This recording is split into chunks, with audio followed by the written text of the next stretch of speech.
ओम नमो भगवते वासुदेवाय। 23वां अध्याय वर्णन आंवला तुलसी जान पढ़ने सुनने से शरद हो जाता कल्याण। नारद जी ने कहा, हे राजन, इसी कारण से उद्यापन में तुलसी की जड़ में भगवान विष्णु की पूजा की जाती है। तुलसी का मूल प्रदेश भगवान विष्णु को प्रसन्न करने वाला है। हे राजन, तुलसी का पौधा जिस घर में विद्यमान होता है वह घर तीर्थ स्वरूप है और उस घर में यमदूत कभी नहीं आते। ये पौधा सब पापों का नाश करने वाला और अभीष्ट फल देने वाला है। जो मनुष्य तुलसी का पौधा लगाता है वह यमराज को नहीं देखता। भगवान नंदी का दर्शन, गंगा स्नान व तुलसी के पौधे का स्पर्श, ये तीनों एक से पुण्य देने वाले हैं। तुलसी को छूने से कामिक, वाचिक, मानसिक आदि संपूर्ण पाप नष्ट हो जाते हैं। जो प्राणी तुलसी के दल से भगवान जी का पूजन करते हैं वह पुनः गर्भ में नहीं आते और निस्संदेह जीवन मुक्त हो जाते हैं। तुलसी के दल में पुष्कर आदि समस्त तीर्थ, गंगा आदि नदियां और विष्णु प्रभूति सब देवता निवास करते हैं।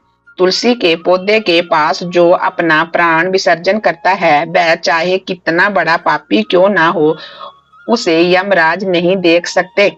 हे राजन, जो लोग तुलसी के काष्ठ का चंदन लगाते हैं वह सहज में मोक्ष को प्राप्त होते हैं। उनके द्वारा किए गए पाप उनके शरीर को स्पर्श नहीं कर सकते। हे राजन, जहाँ तुलसी के वन की छाया हो वहां पर पितरों को श्राद्ध करना चाहिए। वहां पर पितरों के निमित्त दिया हुआ दान हमेशा के लिए अक्षय होता है। आंवले के वृक्ष की छाया में जो प्राणी पिंड दान करते हैं उनके पितर यदि नरक की यातना भी भोग रहे हों तो भी मुक्त हो जाते हैं। सिर, हाथ, मुंह और देह में जो आंवले को धारण करते हैं उनको विष्णु रूप जानना चाहिए। आंवले के फल और तुलसी के दलों को पानी में मिला करके जो प्राणी स्नान करते हैं उन्हें गंगा स्नान का फल मिलता है। जो मनुष्य आंवले के पत्तों और फलों से देवताओं का पूजन करते हैं उन्हें स्वर्ण, मणि और मोतियों द्वारा पूजन का फल प्राप्त होता है। कार्तिक मास में सब तीर्थ, ऋषि, देवता और सब यज्ञ जब सूर्य तुला राशि में होता है आंवले के वृक्ष में वास करते हैं। जो मनुष्य द्वादशी को तुलसी दल और कार्तिक में आंवले का पत्ता तोड़ता है वह रौरव नरक में वास करता है। जो कार्तिक में आंवले की छाया में बैठकर भोजन करता है उसके स्पर्श में सब दोष नष्ट हो जाते हैं। कार्तिक में जो आंवले की जड़ में विष्णु जी का पूजन करता है उसे श्री विष्णु क्षेत्रों के पूजन का फल प्राप्त होता है।